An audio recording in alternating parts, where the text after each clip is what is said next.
सभी लोगों को दीपावली के पांचों पर्वों की मंगल कामना। नमस्कार। ये दीपावली पर्व श्रृंखला 5 दिन की होती है। धनतेरस से शुरू होती है, उसके बाद रूप चतुर्दशी, फिर दीपावली, फिर गोवर्धन और उसके बाद भाई दूज। तो ये 5 दिन का क्रम चलता है और ये सब एक दूसरे से लगे हुए हैं।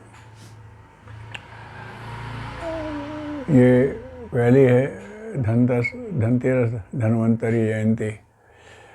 कहते हैं कि भगवान धन्वंतरी उसी दिन अवतरित हुए थे, धनतेरस के दिन, तो लोग धन्वंतरी जयंती भी मनाते हैं। और दूसरा ये है कि धनतेरस हमारे यहाँ धन समृद्धि बढ़नी चाहिए। अगर हमें कोई पर्व मनाना है, प्रसन्नता मनानी है, उत्सव मनाना है, तो 2 चीज़ें ज़रूरी है। अपना स्वास्थ्य ठीक हो और अपने पास ज़रूरत भर के साधन हों। तो ये संदेश देता है ये धनतेरस का पर्व। धन्वंतरी जयंती है तो स्वस्थ रहो। अगर आप अस्वस्थ हैं तो फिर कोई पर्व नहीं, आपको अपना ही कष्ट ही है। उत्सव का आप दिखावट करेंगे लेकिन भीतर तो आप कष्ट ही अनुभव करेंगे। और दूसरी बात है, धन होना चाहिए। कोई पर्व मनाना है तो साधन तो चाहिए, उतनी अपने पास चीज़ चाहिए। तो धनतेरस के दिन लोग कुछ नई चीज़ लाती हैं, मतलब हमारी परचेज कैपेसिटी है कि नहीं है, वो बढ़नी चाहिए। ये 2 संदेश इसमें रहते हैं धनतेरस को। तो स्वस्थ शरीर और अपने पास संपन्नता, आवश्यक भर की, ज़रूरत भर की। साईं उतना दीजिए जहाँ मैं कुटुंब समाए, मैं भी भूखा ना रहूँ, अतिथि ना भूखा जाए। उसके बाद आती है रूप चतुर्दशी।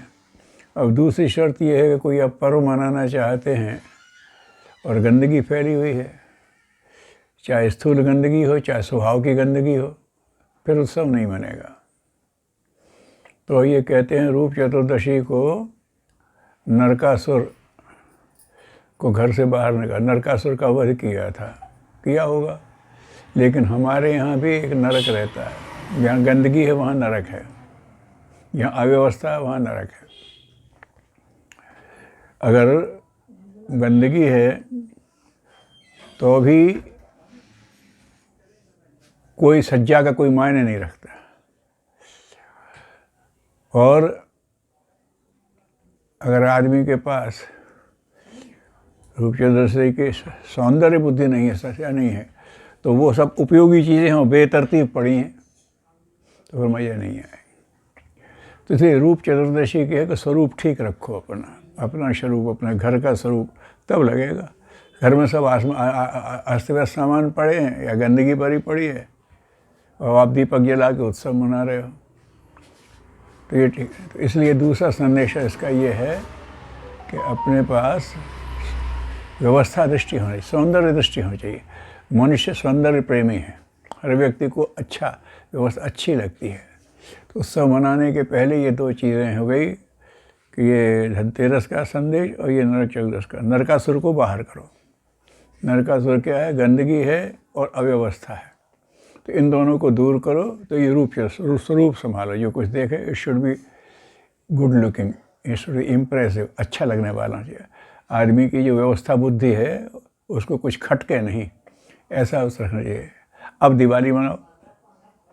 दिवाली पे क्या करना है कि बाहर भी प्रकाश करो, लेकिन बाहर प्रकाश वही करेगा जिसके भीतर प्रकाश होगा। ये तो दिए जला देंगे लोग और तो थोड़ी देर में बुझ जाएंगे। लेकिन दीपावली जिस उल्लास को लेके आती है, जो उल्लास अयोध्या वासियों को आया था, रामचंद्र जी लौट के आ गए, वो एक उपलब्धि है। राम आ गया, राम के अंदर अनुभूति कर रहे हैं, हमारा राम हमारे पास आ गया, हमारे राम हमारे पास है। राम कहते ही उसी को जो अंदर रमा हुआ है, जो सब में रमा हुआ, उसी का नाम राम है। राम का नाम इसलिए शायद रखा गया था। विनोबा जी से किसी ने पूछा कि आप राम करते हो, कौन से राम के उपासक हो? तो उन्होंने कहा उस राम का उपासक हूँ जिस राम की वजह से दशरथ ने अपने बेटे का नाम राम रखा। पहले भी रखे जाते थे, परशुराम ही राम ही थे, वो परश रखते थे, सो परशुराम हो गए, ये धनुर्धारी राम हो गए। मतलब राम का नाम रखने की पहले ही परंपरा है। तो वो कौन सा राम है? तो वो है जो सब में रमा हुआ है। तो राम की अनुभूति हो जाए तो उल्लास, फिर कुछ नहीं चाहिए। अंदर की ज्योति जल गई तो अंदर का उल्लास अगर बाहर फूट रहा है तो आप जो दिया रख रहे हैं उसके साथ एक उल्लास का वातावरण बनेगा। और नहीं यंत्रवत आदमी, दुखी आदमी दिया ढक रख के चला गया। तो ये तो दिए के माध्यम से हमारे यहाँ हर चीज़ में, जैसे यज्ञ करते हैं तो यज्ञ के सूक्ष्म कणों के साथ हमारी भावना फैलती है, ऐसे ही दीपक के प्रकाश के साथ भी भावना फैलती है, उस भावना का विस्तार हो जाता है। लोग आरती क्यों करते हैं? उस दीपक के प्रकाश के साथ हमारी जो श्रद्धा है वो मिल जाती है उस प्रकाश के साथ, और वो बहुत दूर तक जाती है। तो ये दीपक रखने के साथ अंदर का उल्लास, मेरा राम आ गया, मुझे राम की अनुभूति हो रही है अपने पास, अंदर हो रही है। अयोध्या वासियों को अयोध्या में हो रही थी, हमारे अंदर की अयोध्या है, उसमें भी तो राम की अनुभूति होनी चाहिए, तभी सही उल्लास है। तो दिवाली तब मनती है। तो दिवाली मनाइए, अंदर की ज्योति ऐसी जागृत करिए कि जहाँ जाए वहाँ हो जाए। जो उदास रहते हैं उसे कहते हैं ये मनहूस हैं, अंधेरा है उनका, और जो उल्लास रखते हैं उन्हें उजाला फैला रहे हैं। जो नफरत करते हैं वो अंधेरा है, और जो प्रेम करते हैं वो उजाला है। तो ये जो है ये उजाला होना चाहिए अंदर, और यही उजाला जलेगा तो दीपक के साथ वो प्रकाश फैलेगा और एक वातावरण बन जाता है। उसमें है क्या, आदमी कोई धूप में से चल के बच्चा आया, पसीना है, किसी ने ठंडा पानी दिया, किसी ने बर्फ़ का वो दिया, किसी ने कुछ दिया, फिर कहे, और माँ ने आकर के आंचल से उसका पसीना पोंछ दिया। अब वो सबसे उसको तसल्ली, क्योंकि माँ का स्नेह है। वो तो पसीना पोंछना तो एक क्रिया है, उसमें जो कि माँ का स्नेह जो वो किसी के पास नहीं है ना। बच्चा लेटा है और दूर से ही बच्चा देख करके पुचकार के मुस्कुराए तो आँखों में वो प्रेम का आदान प्रदान हो जाता है, और माँ का भी हृदय उल्लसित हो जाता है और बच्चे का भी हो जाता है। ये है प्रसन्नता, भीतर से फूटनी चाहिए प्रसन्नता। वो तभी लगती है कि अब हम तृप्त हो गए। तो हमारे अंदर जब आत्मदर्शन होगा तो अपने आत्मतृप्ति भी आ जाती है। तो इसका संदेश है कि अंदर का प्रकाश जले।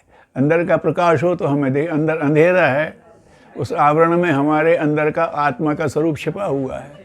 जैसे ही प्रकाश होता है वो पहचान में आ जाता है, तो सोहमअस्मि हो जाता है, तत्त्वमसि हो जाता है। तो ऐसा प्रकाश होना चाहिए। उसके बाद आते हैं गोवर्धन पूजा। तो गोवर्धन की बात यही है कि अगर आपको, हमारा यहाँ कृषि प्रधान देश रहा है, तो उन्हें और संपदा बढ़ाना, लेकिन गौ संपदा बढ़ाना। गाय ऐसा है कि प्राणी, जैसे वृक्ष हैं ना, वो देना ही देना है। जिन वृक्षों को हम पूजनीय मानते हैं उन्हें देना ही देना है। पीपल 24 घंटे ऑक्सीजन देता है। तुलसी जहाँ लगी होती है वहाँ के वातावरण को, सूक्ष्म वातावरण को शुद्ध कर देती है, बना देती है। तुलसी आरोपित करो, वृक्ष को लगाओ, उसकी पूजा करो। तो ये जो करते हैं तो क्या, ऐसी गाय का है। गाय में बड़ा पॉजिटिव एनर्जी होती है। लोगों ने ये देखा कि अभी ये जो गाय का रोग हुआ था, गाय रोग से ग्रस्त है, लेकिन दूध में नहीं आएंगे उसके वो कीटाणु। दूध उसका शुद्ध ही निकलेगा। माँ है चाहे जो कि परेशान में हो, दुख में, लेकिन बच्चे के लिए दूध जो निकलेगा वो तो बस बिल्कुल प्रेम से भरा हुआ स्टरलाइज्ड होता है। तो उन्होंने कहा गौ भी एक ऐसी है जो देती ही रहती है जीवन भर। लोग कहते हैं हम गाय को पालते हैं, हमारे एक वो गौ संरक्षक हैं, वो कहते हैं गाय हमें पालती है, बचपन से उसी ने हमें पाला है। और उसका जो बछड़ा होता है वो वृषभ, हम कृषि प्रधान देश हैं तो उसे होता है। तो उसमें जो बैल है, जो उसका बछड़ा है, वो कृषि के काम आता है। अब जब से ये ट्रैक्टर वगैरह किया है तो खेत तो जोत देता है, लेकिन प्रदूषण फैला देता है। और अगर बैल खेत जोतता है तो उसमें खाद डालता जाता है, जो गोबर करता है वो उसकी खाद है। तो अगर बैल से आप काम ले रहे हैं तो उसका जो वेस्ट निकल रहा है वो धरती के लिए अमृत है। और अगर आप ट्रैक्टर से कर रहे हैं तो उसका जो वेस्ट निकल रहा है वो हमारे लिए जहर है। अब देखो तो कैसा, परंपरा वही बनाने की ज़रूरत है। तो इसीलिए हमारे यहाँ गोवर्धन की बात कही थी। कहते हैं कृष्ण ने गोवर्धन पर्वत इंद्र से डरने के उठाया होगा, गोवर्धन पर्वत भी उठा लिया होगा। हालांकि लोग कहते हैं कि वो उठाने का मतलब ये नहीं है, वहाँ से लोग इंद्र की पूजा करते थे कि बरसात होती थी, बाढ़ आती थी। कृष्ण ने देख लिया कि ये जो पानी ढाल से आता है इसके लिए कोई रोक नहीं है, तो उन्होंने कहा, उंगली के इशारे से कहा कि यहाँ एक पहाड़ बनाना है। लोगों ने जियोलॉजिकल सर्वे ने किया कि ये कोई स्वाभाविक पहाड़ नहीं है, ये पत्थर और मिट्टी इकट्ठे करके बनाया हुआ पहाड़ है, जो जियोलॉजिकल सर्वे वालों ने इसको किया है। तो ये कृष्ण के इशारे पर, कृष्ण पर सबका भरोसा था, वो खड़े हो गए और सब ने अपनी अपनी लाठी का वो लगाया जोर, कहीं से पत्थर लाए, कहीं से वो लाए, और वो बन गया। उससे वो जो फ्लो आता था, जो ब्रज को परेशान करता था, वो रुक गया। तो ये उसका व्यवहारिक रूप है, उन्होंने उंगली पर उठा लिया था। वो हो सकता है शायद कभी किया हो, लेकिन इसका जो देखा है तो उन्होंने ये तो काम किए। तो गोवर्धन पर्वत की बात उन्होंने की है, वो अच्छा है। अगर इंद्र के प्रकोप से बचना है तो गौ का संवर्धन करो, अगर उससे होगा। अगर नहीं तो पानी आएगा, बाहर काट के ले जाएगा, लेकिन आप खाद डालो तो खाद के साथ पानी परकुलेट हो जाता है अंदर, अपने उसमें क्षमता उसकी वो भी होती है। मिट्टी वैसी होगी तो भोरापन नहीं रहता, तो वो जम जाती है, फिर वो नहीं करती है। तो ये गोवर्धन की बात है कि अगर गौ संवर्धन करोगे तो तुम्हारी कृषि अच्छी होगी, तुम्हें दूध मिलेगा, तुम्हारा पोषण होगा, वातावरण तुम्हारे यहाँ का शुद्ध रहेगा। जो गाय का होते हैं, गाय की उपस्थिति से ही वातावरण, जैसे तुलसी की उपस्थिति से होता है वैसे ही होता है, जो देखने वाले हैं। और भारतीय गाय में तो कुछ अलग विशेषता है। विश्व के लोगों ने इस पर सर्च किया तो ये देखा कि भारतीय गाय में वो कुंभ होता है। वो कुंभ में कहते हैं सूर्य नाड़ी होती है, वो सूर्य से ले लेती है, तो उसके दूध में पीलापन जो आता है वो ऑर्गेनिक गोल्ड होता है।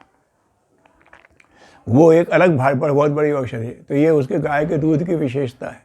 और किसी ने बताया, हमें गौशाला में गए थे तो उन्होंने कहा अपनी देसी गाय पे हाथ फेरिए और जर्सी पे फेरिए।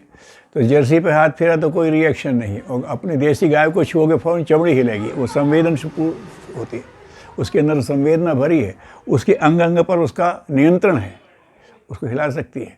ये देख करके लोग भारतीय गौओं को ले जा रहे हैं, डेनमार्क तक के लोग, डेनमार्क जो कहते हैं गाय का है, वो ले जा रहे हैं, अच्छी ब्रीड से यहाँ की ले जा रहे हैं, उसे अपने क्लाइमेट के लिए तैयार कर रहे हैं।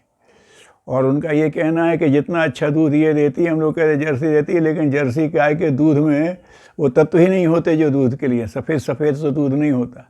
वो करने की बातें लोगों ने कर लिया, तो अब वो कर रहे हैं।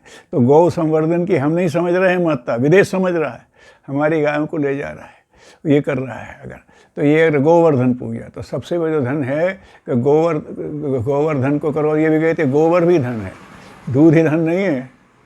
गाय का गोबर, गौमूत्र इतना ज़्यादा उपयोगी है कि अगर लोगों की समझ में आए तो फिर एक भी गाय कटेगी नहीं, क्योंकि दूध देना बंद कर देती है तो लोग उसे दे देते हैं कत्ल खाने में। लेकिन वो गोबर और गौमूत्र का अगर सही उपयोग किया जाए तो गाय के चारे से कुछ ज़्यादा ही मिल जाता है उसमें। आज तो बड़े भारी रिसर्च हो गए हैं। तो कई लोगों ने तो ऐसी गौशालाएं बना दी हैं कि जब तुम्हारी गाय दूध देना छोड़ दे तो हमारे यहाँ दे जाओ।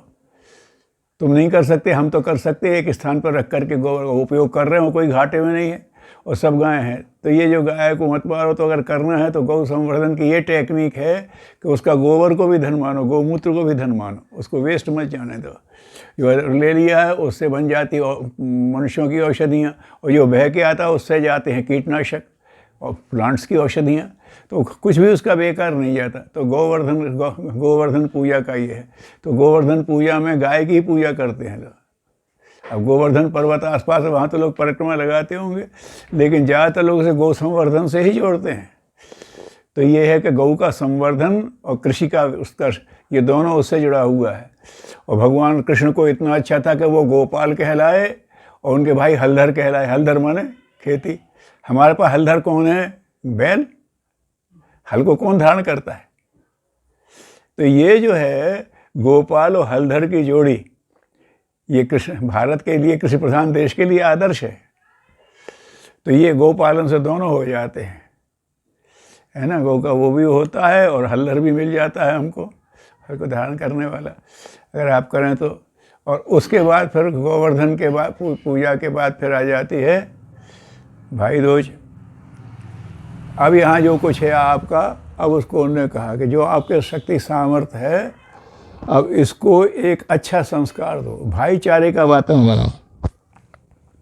ज़्यादातर लोगों को यही होता है कि अपोजिट सेक्स के प्रति गलत दृष्टिकोण होते हैं, जिसको सेक्सी कहते हैं। काम चाहिए, काम का मतलब रखो, स्नेह का रखो।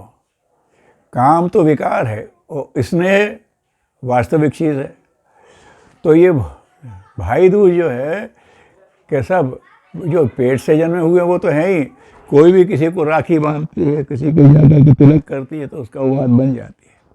इसमें कहते हैं कि वहाँ से झांसी की रानी ने बांदा के नवाब को भाई बना लिया था, तो वो आ गया था उनके साथ लड़ने, मुसलमान था। इससे क्या होता है? तो ये जो बात है, ये भाई बहन का एक अलग ही रिश्ता है। तो भाई दूज उसके बाद ये कहती है कि अब जो इसने आपने दिवाली के इन 5 पर्वों से जो आई है, ये काम और करो कि आदमी की सामर्थ्य जाए तो वो वहाँ भोग की तरफ ना जाए। कामुकता माने भोग। अगर नर नारी को कामुक दृष्टि से देखेंगे तो भोग ही होगा, उससे हमारी क्षमताएँ क्षीण होने वाली हैं। और अगर हम योग दृष्टि से देखें, ये हमारे पूरक हैं, हम एक दूसरे के सहयोगी हैं, इस भाव से देखेंगे तो हमारी क्षमताएं बढ़ती चली जाएंगी। तो ये जा कर के फिर भाई दूज पर ऐसा ख़त्म होता है कि यहाँ से जो शुरुआत किया धनतेरस से लेकर के वहाँ तक, भाई दूज तक एक श्रृंखला है। और इसमें एक पूरी आदर्श जीवन पद्धति का मैसेज है कि आदमी को जीवन कैसा होना चाहिए, साधन कैसे होना चाहिए, भावना कैसी होनी चाहिए, उनका उपयोग कैसे होना चाहिए, आपस में ये कैसे बढ़े, ऐसा है। तो इन 5 पर्वों से प्रेरणा लें। भगवान करे ये भावना ये भारतीय चिंतन में ही है और कहीं नहीं है ये बात। लेकिन भारतीय चिंतन में होते हुए हमारे भारतीय लोग इस भावना से दूर होते जा रहे हैं। एक जश्न मना लिया और ख़त्म कर दिया, नहीं, उसके अंदर की जो प्रेरणा है उनको अंगीकार है, तो वो जश्न तो थोड़ी देर में समाप्त हो जाता है, लेकिन उसकी जो सीख ली जाती है, जो प्रेरणा ली जाती है, वो एक अलग बात है। झंडा फहरा दिया, ख़त्म हो गई बात। लेकिन झंडा फहराते जो राष्ट्रीय भावना का उदय होता है, वो देश की शक्ति बन जाता है। तो इन सब पर्वों के साथ अगर वो भावना से हम जुड़ सकें तो हमारा सब सार्थक हो जाए। भगवान करे ऐसी बुद्धि और ऐसे सदुपयोग की सामर्थ्य सब में आए। सभी लोगों को नमस्कार।